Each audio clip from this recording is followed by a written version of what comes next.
welcome job star education ঐতিহাসিক বুৰঞ্জীমূলক গুৰুত্বপূৰ্ণ কেইটামান প্ৰশ্ন উত্তৰ 1 নম্বৰ এলিফেণ্ট গুহা ভাৰতৰ ক'ত অৱস্থিত উত্তৰ মহাৰাষ্ট্ৰত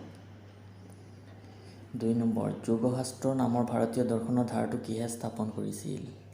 উত্তৰ পতঞ্জলীয়ে 3 নম্বৰ লংজং উৎসৱ কোনখন ৰাজ্যৰ পালন কৰা হয় উত্তৰ ছিকিমত পালন কৰা হয় 4 নম্বৰ নাইকম উৎসৱ ক'ত পালন কৰা হয় উত্তৰ অৰুণাচল প্ৰদেশত 5 নম্বৰ সবৰমতী আশ্ৰমখন ক'ত অৱস্থিত উত্তৰ গুজৰাটত অৱস্থিত প্ৰশ্ন 6 ব্ৰহ্ম সমাজৰ প্ৰতিষ্ঠাতা কোন উত্তৰ ৰাজা ৰামমোহন ৰয় প্ৰশ্ন 7 আৰ্য সমাজৰ প্ৰতিষ্ঠাতা কোন দয়ানন্দ সৰস্বতী 8 নম্বৰ আহোম আৰু মোগলৰ মাজত হোৱা শেষ ৰণখনৰ নাম কি উত্তৰ ইটাখুলি ৰণ 9 নম্বৰ শৰাইঘাটৰ যুদ্ধ কিমান চনত সংঘটিত হৈছিল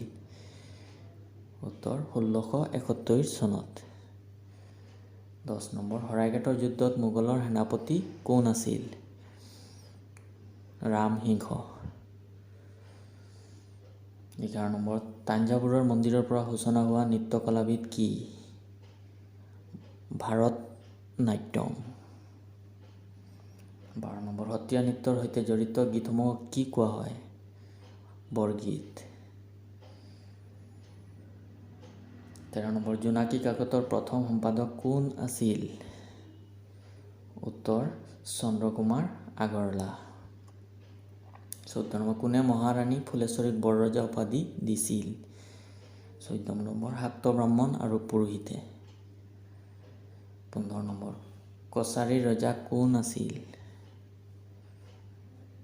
গোবিন্দ চন্দ্ৰ 16 নম্বৰ চুতীয়াসকলৰ স্থায়ী ৰাজধানী কোনখন আছিল শদিয়া 17 নম্বৰ কোনখন আহোম স্বৰ্গদেউৰ দিনত ৰূপৰ মুদ্ৰা তৈয়াৰ কৰা হৈছিল শুক্লেনমুং গড়গয়া ৰজাৰ 18 নম্বৰ কোনটো ঘটনাৰে আহোম শাসনৰ অন্ত পৰিছিল মানৰ আক্ৰমণত 19 নম্বৰ তুংখুঙীয়া বুৰঞ্জী কোনে লিখিছিল উত্তৰ শ্ৰীনাথ দুৱৰা বৰুৱা 20 নম্বৰ মানৰ আক্ৰমণত কলিকতালৈ পলাই যোৱা আহোম ৰজা কোন উত্তৰ পুৰন্দৰ